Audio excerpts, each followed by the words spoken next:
Why Machiavelli said it's better to be feared than hated. There's a reason Machiavelli's The Prince has never stopped being controversial. He dared to say what others only whispered. He revealed the mechanics behind power, leadership, and control, not how it should be, but how it actually is. And in doing so, he gave us a statement that has echoed through the centuries, misunderstood, misquoted, and yet profoundly relevant. It is better to be feared than loved, if you cannot be both. But what's even more shocking is what he implied beneath that conclusion. It is better to be feared than hated. At first glance, this sounds like a dark and manipulative strategy for tyrants. But if we slow down, if we really listen, not just from the surface, but from the depth of human psychology, we uncover something far more complex, maybe even transformative. Let's start with the dilemma every one of us faces, whether we're leading a company, managing a classroom, raising a child, or simply trying to navigate the social maze of life. How do you maintain influence without losing respect? How do you assert your presence in a way that secures cooperation without breeding resentment? But this is not just a political question, it's a philosophical one. Power is not reserved for kings and presidents. Every relationship contains a subtle power dynamic. Every interaction involves the balance between autonomy and dependence, expression and repression, fear and connection. Machiavelli saw this clearly. He lived in an age of betrayal, war, and fragile alliances. He wasn't writing from an ivory tower, he was writing from the battlefield of politics, where human nature revealed itself in its most brutal and honest form. And what he saw disturbed him, but it also enlightened him. He saw that love is beautiful but unreliable. It fades, it fluctuates, it depends on conditions. Fear, on the other hand, is stable, predictable, governable. But here's the nuance. Machiavelli didn't say be hated. He didn't say be cruel. He said, if you must choose between being loved or feared, it is safer to be feared, because fear creates boundaries, and boundaries create order. But where does hate come in? That's where the real philosophical depth emerges. Hatred is not the same as fear. Hate is emotional, personal, and enduring. It is rooted in betrayal, humiliation, and cruelty. Fear, by contrast, can be impersonal. You may fear someone because they are competent, disciplined, or commanding. You may fear disappointing them. You may fear the consequences of crossing them. But you don't necessarily hate them. In fact, you may respect them more precisely because they are not easily manipulated. Click subscribe to this channel to get more profound insights. Now apply this to your own life. Think about the people who have commanded your deepest respect, not because they were soft or agreeable, but because they were clear, firm, and uncompromising in their values. Maybe you feared letting them down. Maybe you feared their silence more than their anger. But that fear was rooted in admiration, not hatred. Now ask yourself, have I ever tried so hard to be liked that I lost my own power? Most of us have. We over-explain. We soften our boundaries. We avoid hard truths. We prioritize harmony over honesty. And the result? We're liked, maybe, but we're not respected. And often, ironically, we're still resented. Because people sense when we're not being real. This is what Machiavelli was warning us about, the trap of being too concerned with being loved. Because love that is not grounded in strength quickly turns into dependency, or worse, contempt. The same people who once praised you will turn on you the moment you no longer serve their interests.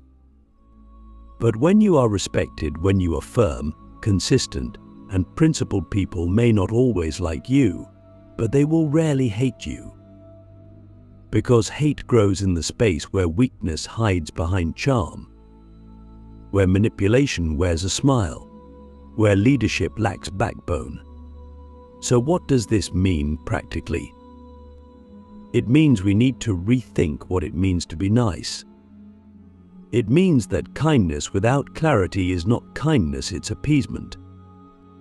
It means that being feared, in the best sense, is about being consequential, not cruel, not volatile, but someone whose presence carries weight, someone whose words matter, someone who cannot be easily dismissed. And that's not just a Machiavellian ideal, it's a human one. Because fear, when rooted in respect, is not a tool of oppression. It's a boundary that protects what matters. It's the structure that allows love to grow without becoming chaotic. In relationships, in parenting, in leadership, even in friendship, we need a backbone. We need standards. We need the courage to disappoint people in order to remain true to ourselves. And yes, that will make some people uncomfortable. But discomfort is not the same as hate, and avoiding discomfort at all costs. That's how we lose ourselves. So let me ask you something that might change how you move through the world. Are you more afraid of being feared or more afraid of being hated? Because if you confuse the two, you'll spend your life trying to be liked and end up being neither loved nor respected. But if you understand the line between fear and hate, you might discover a whole new kind of power. One that doesn't dominate but anchors, one that doesn't manipulate but commands, one that doesn't seek to be adored but insists on being real. The leadership paradox: why being liked can make you weak and being respected makes you free. There's a dangerous myth that we're all quietly fed, that being liked is the highest form of success. That if you're well liked, you've done something right. You've mastered the art of diplomacy, humility, approachability. But what if that's not true? What if being liked is not the ultimate goal, but the ultimate trap? Let's look at why this matters. When you live to be liked, you become a mirror for other people's expectations. You shape-shift, you downplay your needs, you censor your truth. You become agreeable at the cost of being authentic. And slowly, almost imperceptibly, you begin to disappear. You're there, but you're not you. You've become a character in other people's scripts, afraid to deviate, afraid to disappoint. But here's the brutal irony: the more you try to be liked, the less you're respected. And when respect erodes, so does your influence, your clarity, and ultimately, your freedom. Machiavelli understood this paradox. He wasn't telling us to be tyrants. He was telling us to stop being slaves to approval. Because when your decisions are dictated by the need to be liked, you've already given away your authority. You've outsourced your moral compass, and others can feel it. They may smile. They may praise you, but underneath it, they sense the weakness. And whether they admit it or not, people do not trust weakness, not in leadership, not in relationships, not in themselves. Now think about someone you deeply admire. Not someone who made you feel comfortable, but someone who made you feel awake. Someone who told you the truth when it was hard. Someone who held you to a higher standard. Someone who didn't flinch when you pushed back. Chances are you didn't always like them, but you respected them. And maybe, over time, that respect turned into love. A deeper kind of love. Not the fleeting affection we give to those who flatter us, but the enduring love we reserve for those who made us better. That's the power of respected leadership. It doesn't demand attention, it commands it. It doesn't beg for loyalty, it earns it. And it does this not through fear in the cartoonish sense of domination or cruelty, but through presence, or through consistency, through integrity. When a person is deeply aligned with their principles, they become immovable. They become a force. And that force is what people respect, even if they don't always understand it. But let's be honest, this path is harder. It requires a kind of internal fortitude that's rare in a world obsessed with image. It means being willing to be misunderstood, to be criticized, to be the bad guy in someone else's story. And that's terrifying, especially if your self-worth has been built on applause. But here's the truth you have to face if you want to be free. You cannot lead and belong at the same time. Not always. Sometimes the path of leadership is lonely. Sometimes truth will cost you popularity. But that's the price of freedom. And Machiavelli's brilliance was in reminding us that freedom without strength is an illusion. So what does this look like in real life? It means saying no when it's easier to say yes. It means giving honest feedback even when it risks upsetting someone. It means walking away from situations that ask you to betray yourself. And yes, it means that some people will not like you. But the ones who remain, they will respect you. And from that respect, real connection can grow. Because connection that is built on truth is unshakable. But connection built on people-pleasing, that crumbles the moment you stop performing. Let me ask you something that most people never dare to ask themselves. Would you rather be liked by many for who you're not, or respected by a few for who you truly are? That question will define the quality of your relationships, your leadership, and your life. Because when you are respected, you are trusted. When you are respected, your words carry weight. When you are respected, you don't have to chase influence, it comes to you. And here's the twist. When you stop trying to be liked, when you stand fully in your truth, when you become unshakably honest and deeply real, you often become more liked than ever. Not by everyone, but by the people who matter. The people who are also tired of the performance. The ones who are hungry for truth and for clarity, for strength wrapped in authenticity. That's the paradox. The path to true connection begins not with pleasing others, but with being yourself fully, unapologetically, and without compromise. And that is why Machiavelli's insight still echoes today. Because the world doesn't need more people who are liked. It needs more people who are real. The hidden cost of niceness, how pleasing everyone silently destroys your power. We've been taught that niceness is a virtue. That if we're polite, agreeable, and unproblematic, we'll be rewarded with love, with approval, with security. We learn early on that saying yes is safer than saying no, that smiling is better than speaking up, and that making others comfortable is more important than being honest. But here's the hidden cost of all that niceness.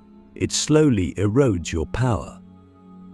Not in one catastrophic moment, but in 1,000 quiet compromises.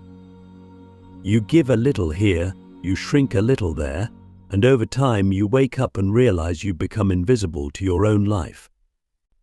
Machiavelli, in his raw and unapologetic lens on human nature, saw straight through the illusion of niceness.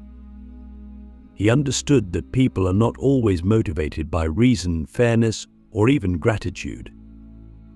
They're often moved by fear, by self-interest, by the preservation of their own comfort. And when you position yourself as someone who will always bend, always accommodate, always smooth things over, you become predictable. And predictability, when rooted in submission, breeds exploitation. People might not even realize they're doing it, but they will take advantage of someone who refuses to draw lines, not out of cruelty, but because weakness invites pressure. It's simply the gravity of human behavior. We all know this on a gut level. Think about a time you were too nice. You didn't speak your mind. You didn't enforce your boundary. You stayed silent in the name of keeping the peace. How did it feel afterward? Maybe you avoided conflict in the short term, but what did it cost you long term? Did you feel respected, clear, whole? Or did you feel small, resentful, and quietly erased? That's the hidden violence of niceness. It doesn't just prevent others from seeing who you are, it prevents you from seeing who you are. You lose track of where you end and other people begin. And what's even more insidious is that niceness creates the illusion of harmony while planting the seeds of internal chaos. Because when you constantly prioritize the comfort of others over your own truth, you start to live in contradiction. You smile when you're angry. You agree when you disagree. You say it's fine when it's not. And all that suppressed truth has to go somewhere. So it turns into anxiety, into passive aggression, into burnout, into a slow, quiet kind of self-betrayal that no one else sees, but you feel it every day. Machiavelli wasn't endorsing cruelty. He wasn't telling us to become heartless or hostile. He was telling us to stop performing, to stop pretending that niceness is a replacement for strength. Because real strength is not about domination, it's about clarity. It's about knowing what you stand for and refusing to compromise that, even when it's uncomfortable, especially when it's uncomfortable. And that kind of clarity doesn't just protect your power, it builds it. When you are clear, people trust you. They may not always agree with you, but they know where you stand. When you are honest, people respect you. They may push back, but they won't forget you. When you are firm, people feel safe around you not because you're agreeable, but because you're anchored. And in a world full of people who bend with every breeze, being anchored is rare. It's magnetic. It's powerful. So let me ask you a question that might sting a little. How many times have you said yes just so you wouldn't feel guilty saying no? And what has that yes cost you? Your time? Your energy? Your self-respect? Now imagine a version of yourself who only says yes when they mean it, who speaks up when something feels off, who doesn't apologize for taking up space. And that version of you isn't mean. They're authentic, and authenticity is not the opposite of kindness, it's its foundation.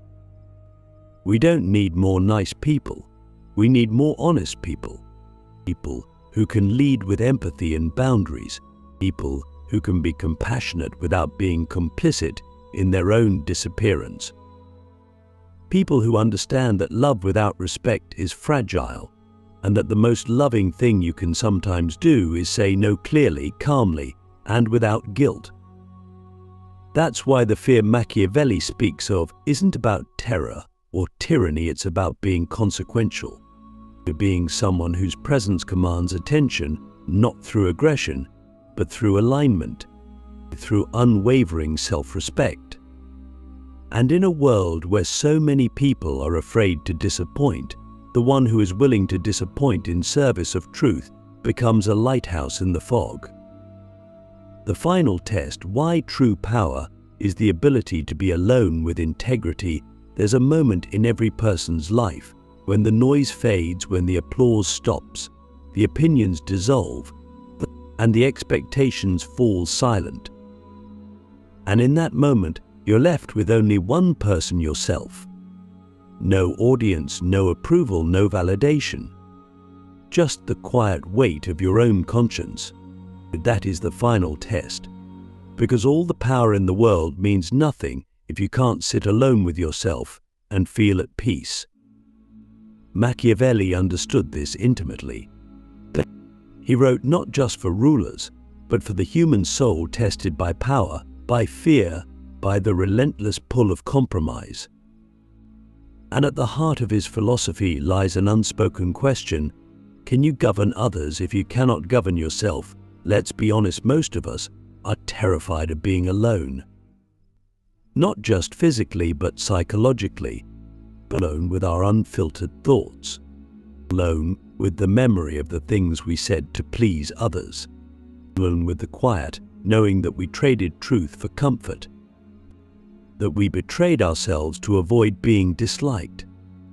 It's in these moments that the cost of a dishonest life becomes unbearable.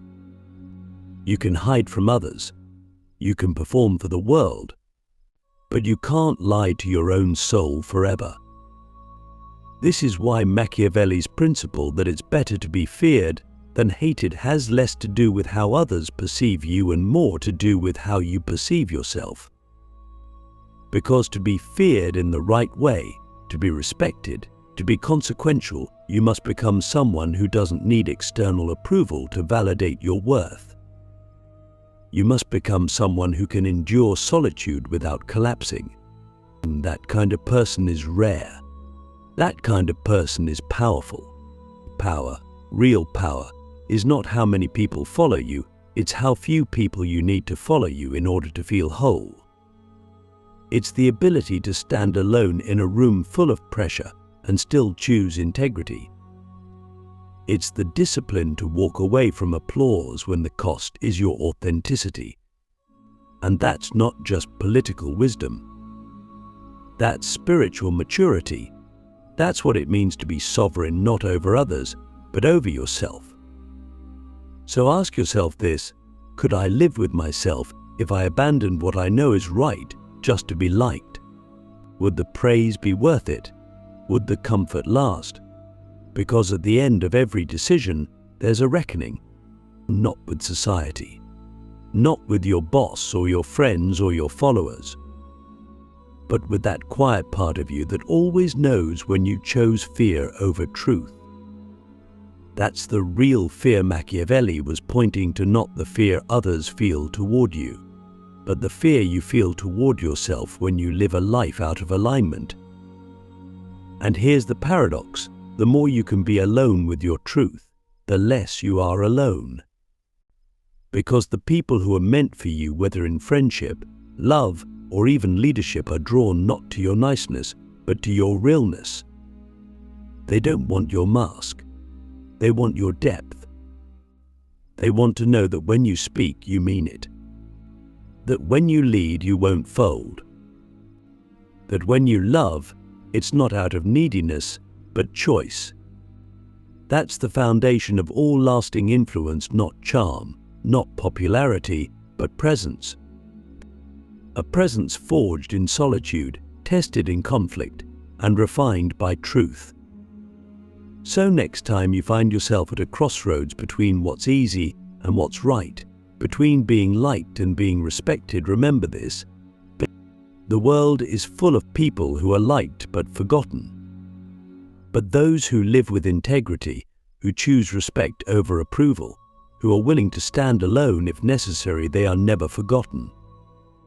They leave a mark. They shape reality. They become legends. Because in the end, the only kind of power that cannot be taken from you is the power that comes from within. And that is why Machiavelli said it's better to be feared than hated, not to elevate fear, but to remind us that true strength lies not in being adored, but in being whole.